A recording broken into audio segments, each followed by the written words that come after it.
Hey guys, the Black Critic Guy here with probably the most controversial subject on my channel to date as I share with you all my long-awaited re-review of the anime Bakemonogatari. Let's begin, shall we? Now, simply put, Bakemonogatari is the story of a high school boy slash former vampire by the name of Araragi Koyomi as he meets, interacts, has conversations, and helps various girls throughout the series with troubling oddities. Now, I originally reviewed Bakemonogatari nearly 4 years ago, back in 2012, and let's just say I didn't have the kindest things to say about the series. And I gotta say, I honestly do not know where to begin with this anime. There were a couple of scenes in the anime where I was sorta interested, but throughout the entire anime, I honestly did not give a damn, and it was so dull and uninteresting. Probably the biggest problem I have with this anime is it's so dull and uninteresting. All these characters ever do throughout the entire series is walk, talk, sit. That's it. Nothing happens. There's no weight in what they're talking about, and you just don't care. The way that it started off, it made it seem like this was gonna be action anime focusing on these demons and gods. I'm like, okay, that's my mindset. We're gonna see some awesome action with demons and gods. That's what we're going for. But instead, I got this romance story that goes nowhere, nothing happens, and I'm like, why? The characters, for the most part, you really don't care about any of them. You care about like 2 characters by the end of the anime, and that's our 2 main characters. But even in that, when they were fighting, all they did was stand and talk for a few minutes, then they did the fight, and then it was ended by them standing again and talking. I wanted this anime to be more captivating, more compelling, more engaging, you know, have these characters go all out fighting these beasts, but instead I just got characters that stood around and did nothing but talk for 12 minutes long, cut to the next scene. So overall, although this anime had some breathtaking visuals and some interesting characters, the anime as a whole is just dull and uninteresting. Nothing really happens. Characters just sit, walk, and talk throughout the entire series. You get some sprinkles of action scenes here and there, but nothing to really just compel you to keep on watching, and by the end of the anime you just forget about most of what you saw.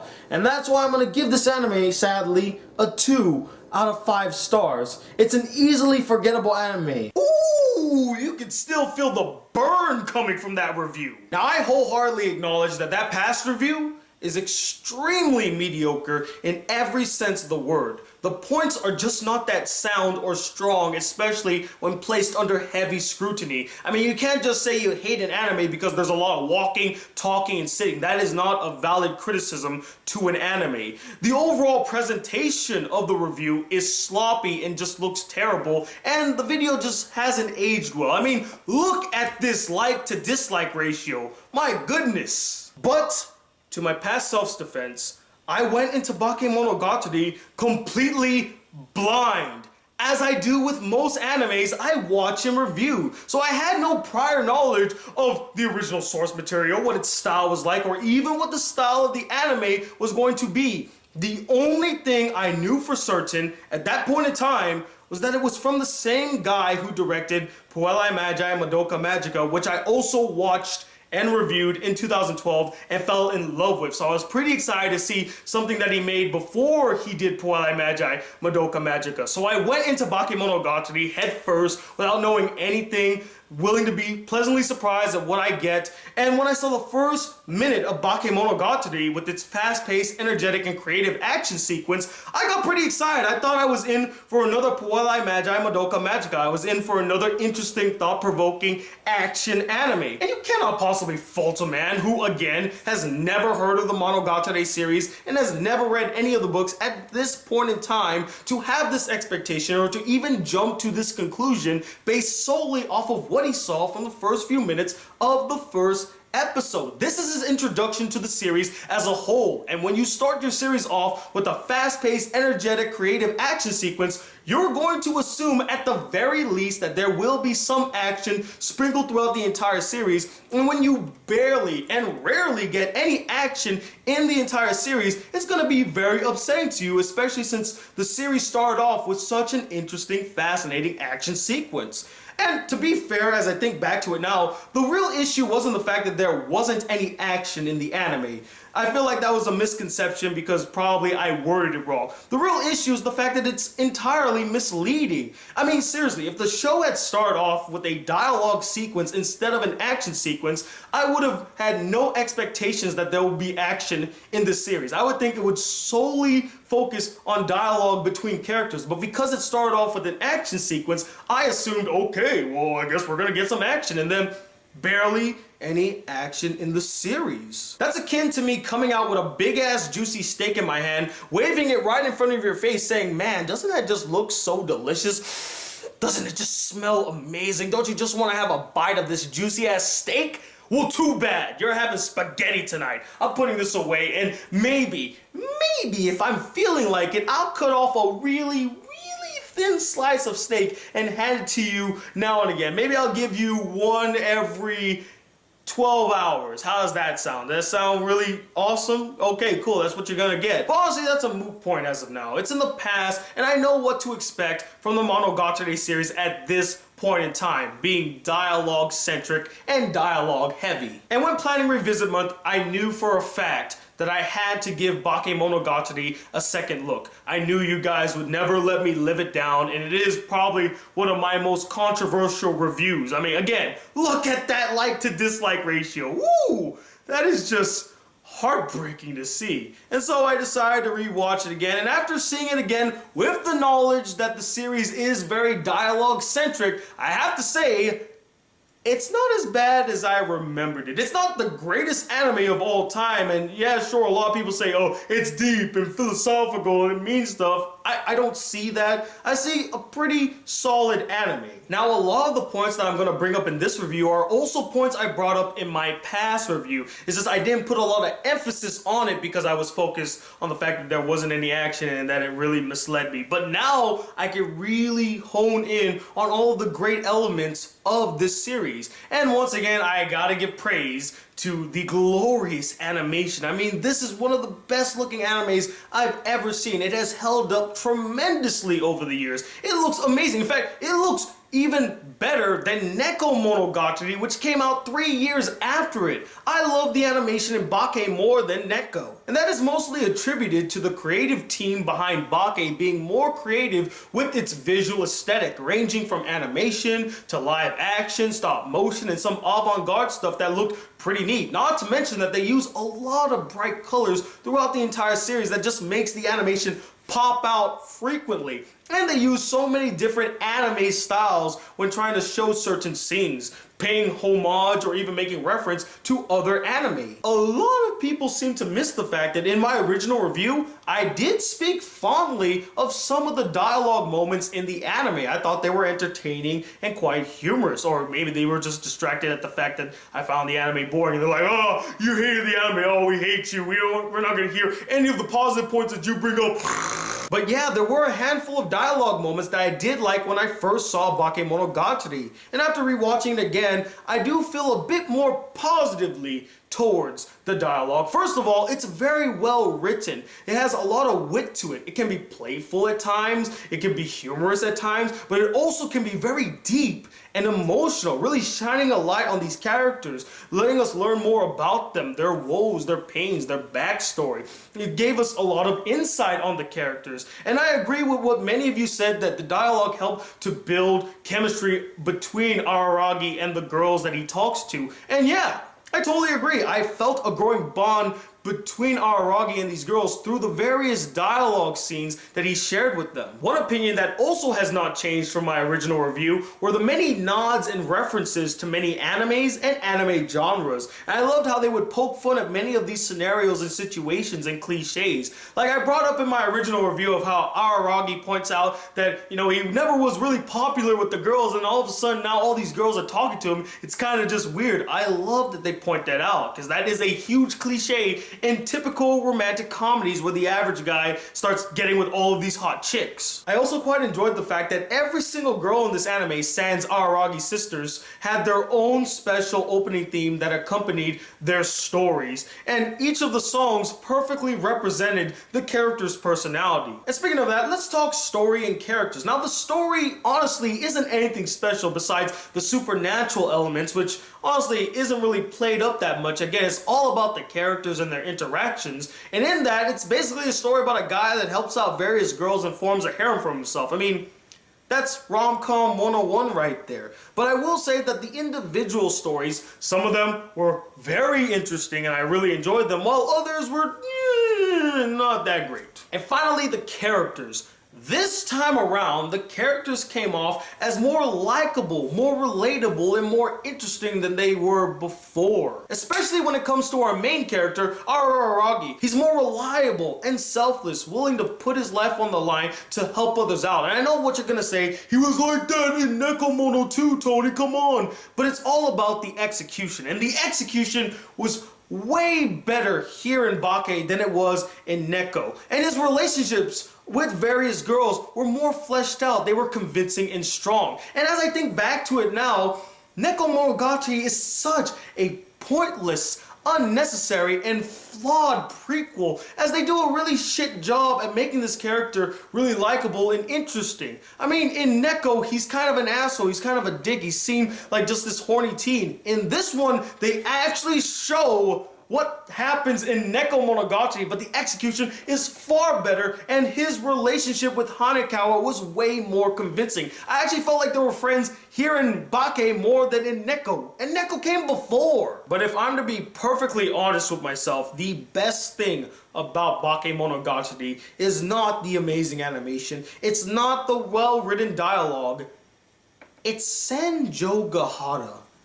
This is, without question, my favorite character in the entire series. Hell, she may even be one of my favorite female characters in anime. I love her presence. Like, the moment you see her, you know that this character is just so fascinating. She has an interesting backstory. Her conversations with Araragi always kept my attention. I love the joke where she kept referring to herself as a tsundere, and all the other characters also refer to her as a tsundere, but she's not even a tsundere. She doesn't even have many tsundere behaviors. She's more of a kudere in my opinion. And I just really like her personality. It's so damn interesting, and I love how straightforward she is about her feelings and about what she thinks. I like straightforward characters, and her relationship with Araragi, like I said, it's just so dynamic. It's great. I loved it. I loved every moment with these two characters, and I wish we had more. There's some episodes where you don't even see Senjo Gahara, and I was crying in my heart because, like, I just want to see her. I want to see her and Araragi go on adventures and fight all of these demons and ghosts. Like, I don't want to see him hang out with any other girls. Just make it Senjo Gahara all the time. And I guess the last thing I'll say pertaining to the characters is that Oshino actually proved to be more reliable here in the series, as he gave a lot of helpful advice and he actually helped out in certain scenarios. I used to think he was so useless, like why is he even there? I didn't really care much for him, but after rewatching it, I realized he was actually very beneficial to the characters and the story. Now, unfortunately, while I did like many things in this anime,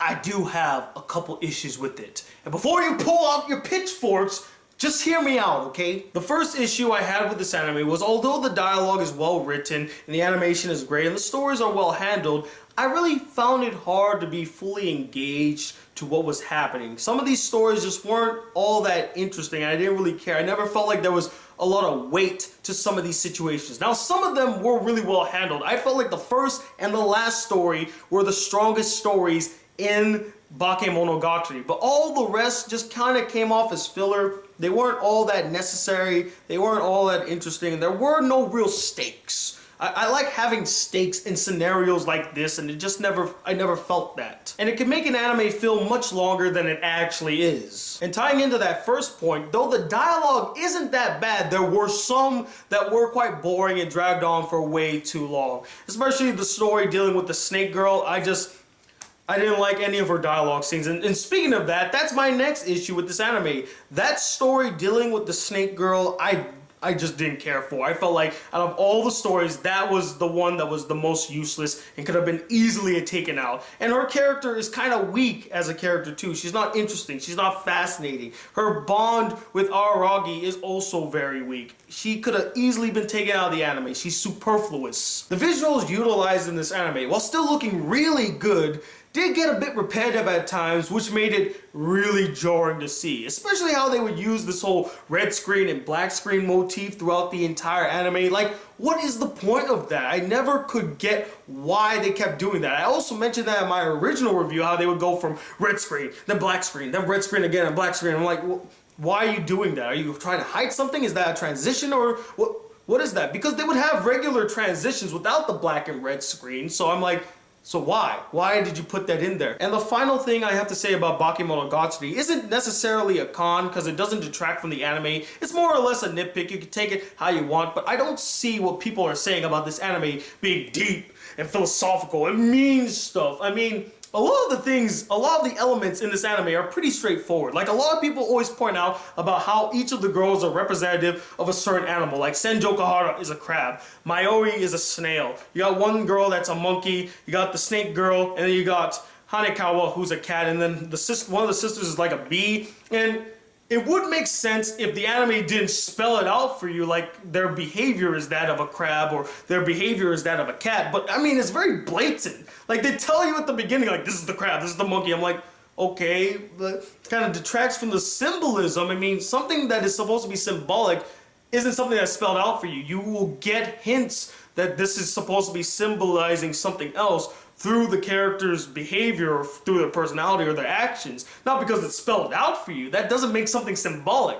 It just makes something blatant and straightforward, which isn't bad, but again, it's not symbolic. And then it being deep, there are some deep, tragic stories in the anime, but I wouldn't say it's like so deep that it's just like speaking truths about the world. Like, it's not that deep. There's some personal stories that are deep, that's it. And it meaning something that I never got it. It just seems like a straightforward anime to me. Now, you know, take that as you want. Don't kill me for, you know, saying that. I'm just expressing my thoughts on that. I don't see it as a deep anime. It's good, it's just not deep. So overall, while this anime does have a few flaws, I will acknowledge that Bakemonogatari is a solid anime. I was totally off base when I gave it a 2 out of 5 stars. It definitely deserves more of that, and I do respect the artistry of an anime like Bakemonogatari and the Monogatari series. And that's why I'm going to give it a 3.5 out of 5 stars.